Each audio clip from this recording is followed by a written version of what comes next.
पुन्हा बांधताय की लोकसभेची तयारी म्हणायची शिवसेनेची? नाही, लोकसभेची तयारी नक्कीच नाही, परंतु संघटना बांधण्याची तयारी नक्कीच आहे. हे काय लपून ठेवण्यासारखं नाही. माननीय एकनाथ शिंदे साहेबांनी मुख्य नेते म्हणून पुणे शहर, कोल्हापूर, त्याच्यानंतर रत्नागिरी, सिंधुदुर्ग आणि मावळ या लोकसभा मतदारसंघाचा संपर्क प्रमुख केल्यानंतर मी जिल्ह्याच्या स्तरावर नक्की बैठका घेतल्या, पण विधानसभा निहाय आज मी बैठका घेतलेल्या आहेत. आणि या बैठका घेतल्यानंतर शिवसेनेच्या पदाची भविष्यातली सिस्टीम काय असणार आहे, BLNचं प्रमाण किती पद्धतीने असलं पाहिजे, महिला आघाडी असेल, युवा सेना असेल, बेसिक शिवसेना असेल, यांच्या पदाधिकाऱ्यांची रचना कशी असली पाहिजे, यासाठी आज मी प्रमुख 50-50, 60-60 लोकांनाच बोलवलेलं होतं. पुढच्या आठवड्यामध्ये मी विधानसभा निहाय आता बैठक घेणार आहे. जसं आता इथं शिवाजीनगर आणि कोथरूडची एकत्र बैठक झाली, पुढच्या आठवड्यामध्ये शिवाजीनगरची सेपरेट बैठक होईल आणि कोथरूडची सेपरेट बैठक होईल. अतिशय चांगल्या पद्धतीनं संघटनात्मक बांधणी पुण्यामध्ये होऊ शकते, यासाठी आम्ही सगळे प्रयत्नशील आहोत.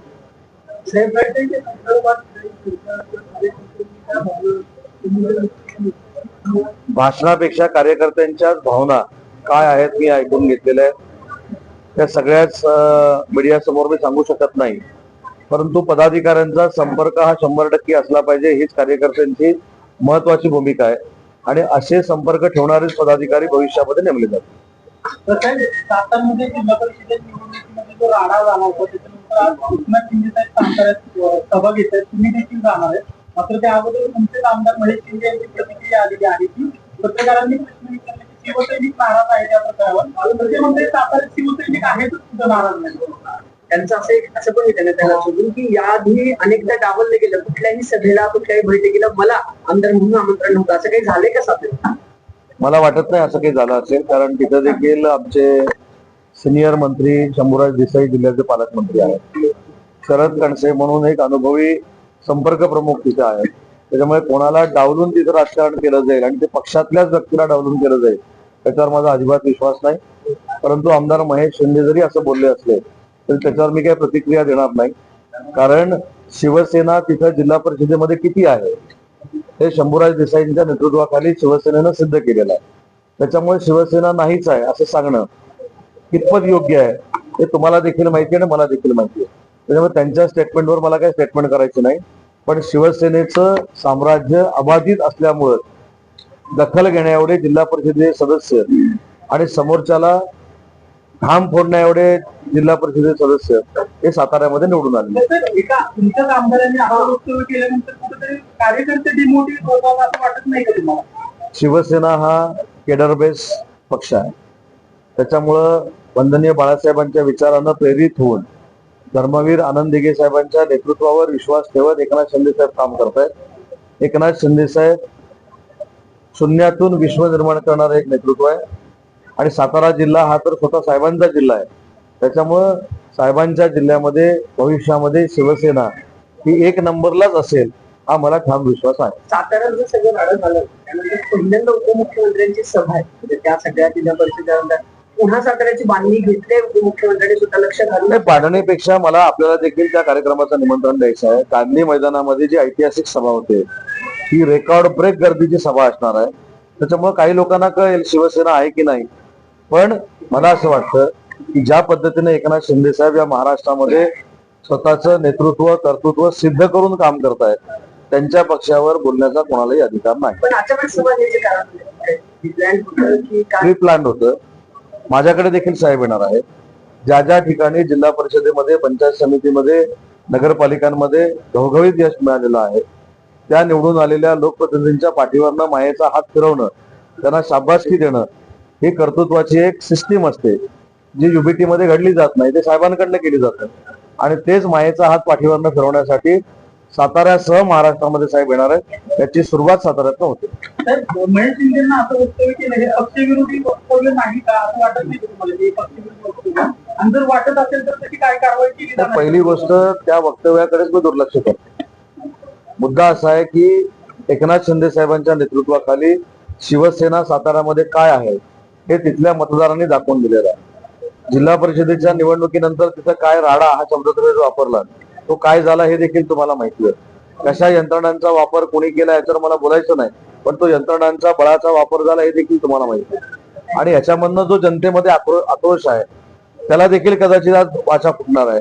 कारण लोकशाहीमधनं निवडून आल्यानंतर अशा पद्धतीनं 2 जिल्हा परिषद सदस्यांना मतदानापासून वंचित ठेवणं ही कुठच्या लोकशाहीतली पद्धत आहे ही जनता आता तिथली विचार करते. त्याच्यामुळे कोण काय बोलतंय याच्यापेक्षा आम्हाला ताकदीनं साताऱ्यामध्ये शिवसेना वाढवायची. महेश शिंदे थेट पक्ष नेतृत्वाला आव्हान देतात असं वाटतं की शिवसेना आहे कुठं ठाकरे बघा, मी तुम्हाला एक सांगतो, मी कोणाचंही नाव घेऊन कोणाला मोठं करत नाही.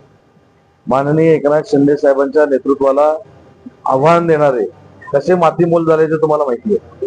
त्याच्यामुळे शिंदे साहेबांना आव्हान कोणी देऊ नये आणि त्यांनी मोठं केलेल्या लोकांनी तर देऊच नाही.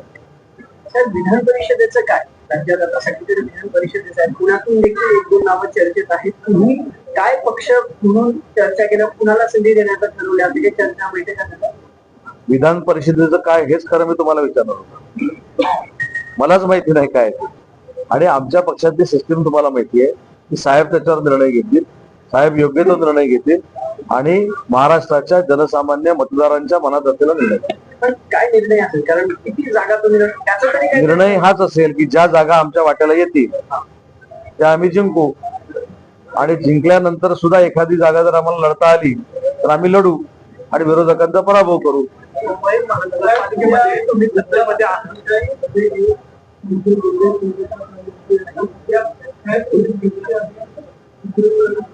युद्धजन्य परिस्थितीनंतर खरोखरच परिस्थिती सुधारलेली आहे. मी त्या परिस्थितीमध्ये देखील पुण्याचा दौरा केला होता, आढावा घेतला होता.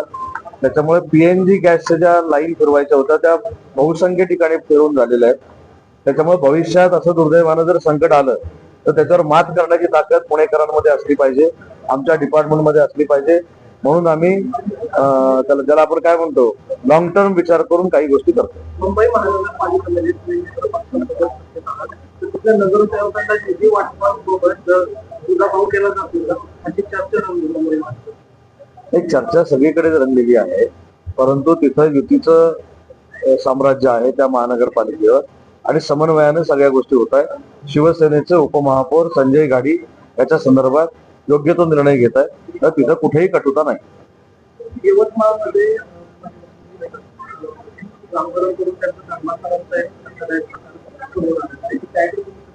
यवतमाळमध्ये मुलींचं धर्मांतर करण्याचा प्रकार जर घडला असेल तर त्याच्यावर पोलिसांनी कठोर कारवाई केली पाहिजे आणि त्याची पुनरावृत्ती महाराष्ट्रामध्ये होणार नाही याची दक्षता महाराष्ट्र पोलिसांनी घेतली पाहिजे. गेल्या 8 दिवसावर डेटा काढला ना, टीसीएस कंपनी असेल नाशिकची, त्यानंतर अमरावती जिल्ह्यात झालेला तो प्रकार असेल किंवा आता हा प्रकार असेल, गेल्या सातत्यानं मुलींना टार्गेट केलं जाते. त्या अमरावती प्रकरणात 150 व्हिडिओ आहेत, 350 मुलींसोबत बलात्कार, 150 मुलींसोबत बलात्कार केला, 350 व्हिडिओ बनवले.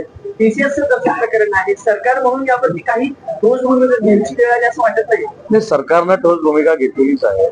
या दोन्ही घटना ज्या आहेत त्या अतिशय दुर्दैवी आहे आणि म्हणून मी मगाशी असं म्हटलं की याची पुनरावृत्ती होऊ नये एवढी कडक कारवाई प्रशासनाने केली पाहिजे. ठीक आहे. मुख्यमंत्र्यांना पत्र दिलंय, राज्यामध्ये महिलांवर अत्याचाराच्या घटना वाढलेल्या आहेत. या संदर्भात तुम्ही पण असं वाटतं तुम्हाला वाढलेलं आहे आणि मुख्यमंत्र्यांची सुप्रियाताईंनी जर पत्र दिलं असेल तर त्याच्यामध्ये वावगं काय असं मला वाटत नाही. आणि जर अत्याचार होत असतील, घटना घडत असतील तर बंद केल्या पाहिजे, ती देखील शासन म्हणून आमची जबाबदारी आहे. त्याच्यामुळे त्यांनी पत्र दिलंय म्हणून मनाला लावून घेण्यासारखं काही नाही.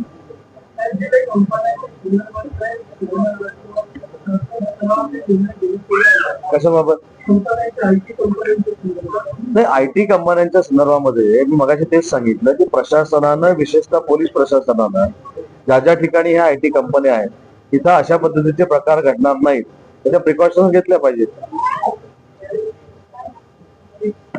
अजून एक पुणे जिल्ह्यातलीच बातमी म्हणजे महत्वाची गोष्ट जी आहे ती म्हणजे बारामती विधानसभा मतदारसंघामध्ये माननीय अजितदादांच्या दुर्दैवी निधनानंतर सुनेत्रा वहिनी त्या ठिकाणी निवडणूक लढतायत. ही निवडणूक लढत असताना ज्या दिवशी त्यांनी फॉर्म भरला त्यावेळी शिवसेनेचे मुख्य नेते माननीय एकनाथ शिंदे साहेब त्यांना सहकार्य करण्यासाठी त्या ठिकाणी उपस्थित होते. त्यांनी त्यांची भूमिका स्पष्ट केलेली आहे आणि उद्यापासून पुण्यातले शिवसेनेचे सगळे पदाधिकारी उद्याचा दिवस, परवाचा दिवस, 2 दिवस बारामतीमध्ये ठाण मांडून बसणार आहेत. एकनाथ शिंदे साहेबांचे तसे निर्देश आहेत. मी देखील उद्या बारामतीच्या दौऱ्यावर आहे.